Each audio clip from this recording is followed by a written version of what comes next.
Yahoo Bu. Pada kesempatan kali ini, kami akan mengajak teman-teman semua untuk berkeliling Desa Hilisimetana, melihat wujud kebudayaan sebagai hasil karya manusia. Sebelumnya, perkenalkan saya Jesa Waru. Saya Marsha Hulu. Saya Spesial Nebulele. Saya Ilham Duha. Selamat menonton.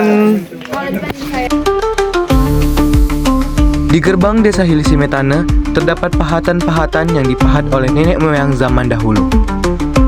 Bentuk dan ukurannya pun beragam, sesuai dengan ciri khas Nias.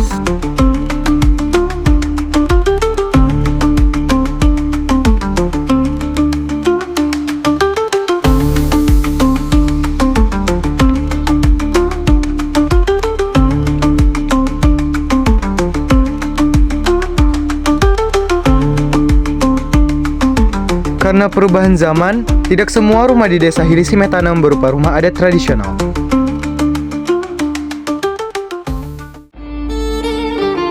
Di dekat gerbang desa, terdapat susunan batu yang digunakan masyarakat desa untuk melakukan orahu.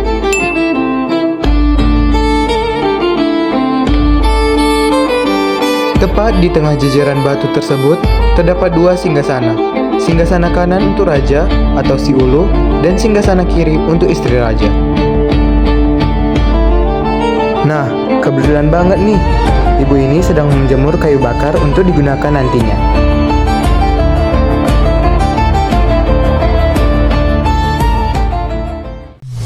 Kita melanjutkan perjalanan menuju ke salah satu ikon Desa Hilisimetana, yaitu Lompat Batu.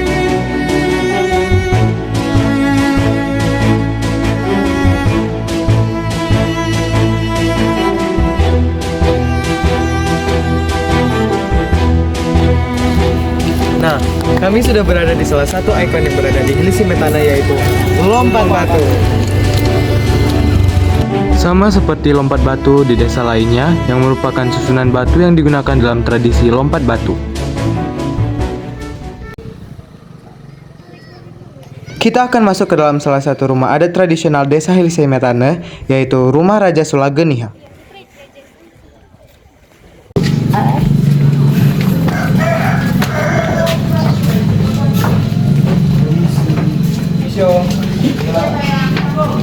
Kami telah sampai di salah satu rumah, yaitu Bapak Ibu Ina Esther Walma. Di sini di sebelah saya ada Ibu Ina Esther Walma.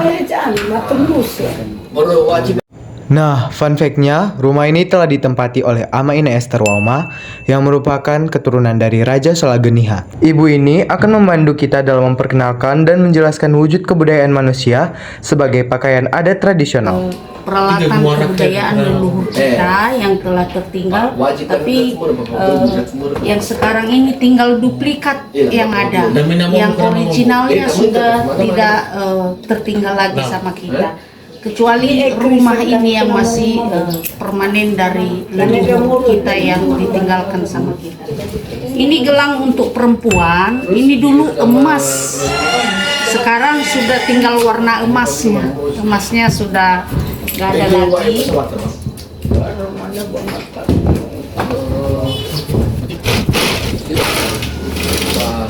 Kalau ini bola-bola nafo, untuk tempat sirih kalau kita serahkan sama tamu gitu.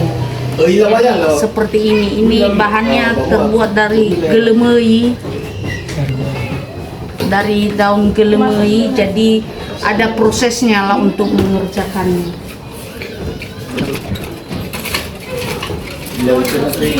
Kalau ini namanya tarahe. Tarahe ini juga dulu terbuat dari emas.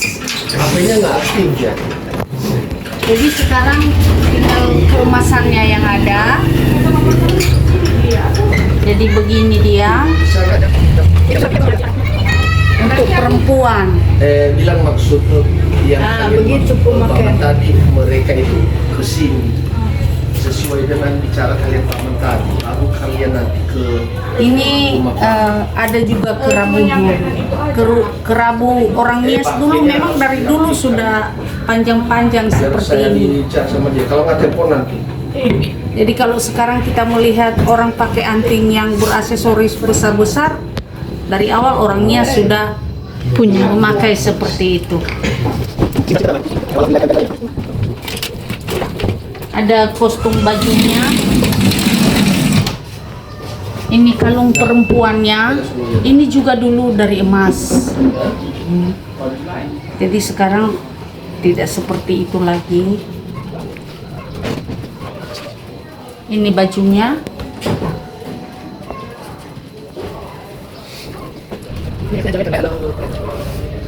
Ini roknya. Jadi posisi ini baju kuning.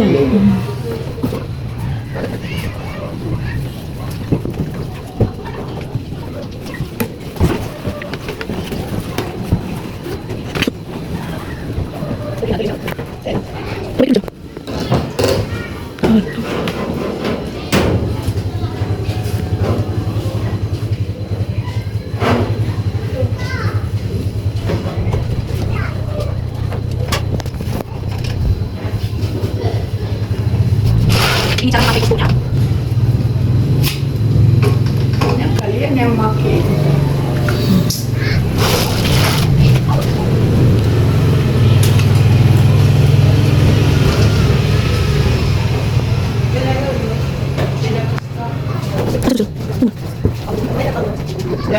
Tidak usah ya, kira-kira kurang lebih seperti ini cara pemakaiannya untuk peralatan perempuan. Kalau untuk laki-laki, namanya ini rai. Kalau sama laki-laki namanya rai. Kalau sama perempuan tadi namanya tarahu. Tarahu. Jadi penggunaannya seperti ini. Maaf, Dek. Iya. Oke. Ini dipakai kalau sedang berpesta, sedang duduk. Seorang raja sedang duduk menyambut tamu atau acara hal-hal yang mengatakan untuk duduk. Jadi dia memakai peralatan seperti ini. Seperti ini.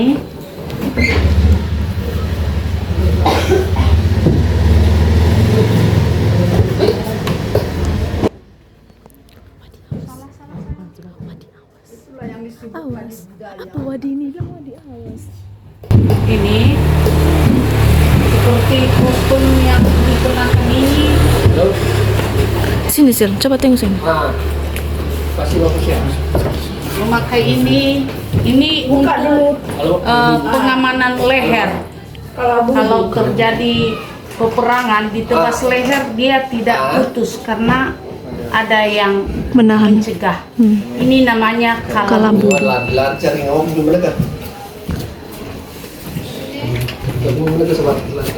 Ini pedangnya. Tolegu.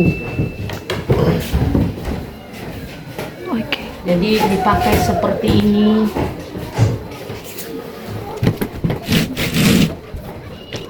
Dari kulit kayu, dia juga ada yang sepadan dengan warna ini, tapi untuk sementara kita kasih seperti ini.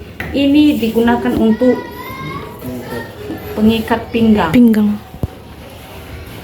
biar perangnya Tidak jatuh. aman. Jadi untuk berperang kita dalam keadaan tidak ragu-ragu. Oke, itu ini untuk kostum kalau sedang menjadi seorang raja. Jadi kalau dia mau berperang, namanya ereba, terbuat dari besi, biar tidak menembus tombak. Jadi seorang laki-laki kalau ikut berperang, dia memakai pakaian seperti itu. Jadi ini pakaian jika digunakan untuk berperang. Iya.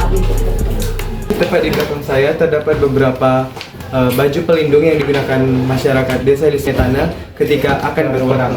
Di sini terdapat pakaian yang bernama ereba yang dapat digunakan untuk melindungi tubuh ketika sedang berperang.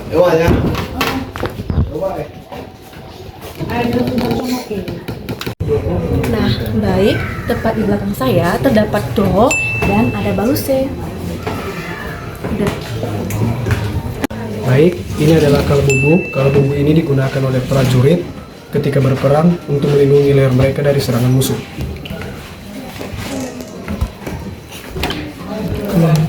Di sini terdapat beberapa foto dari silsilah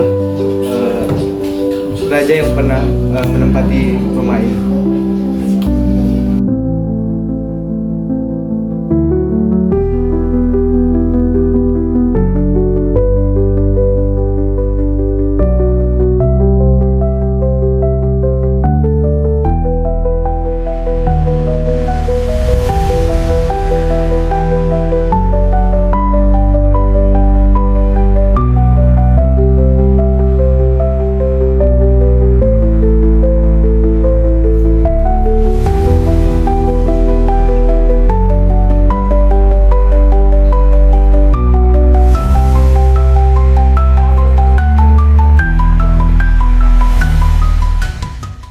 Setelah keluar dari dalam rumah adat, kami bertemu dengan seorang ibu yang sedang menjemur padi menggunakan alat berupa tongkat kayu panjang yang disebut fanake.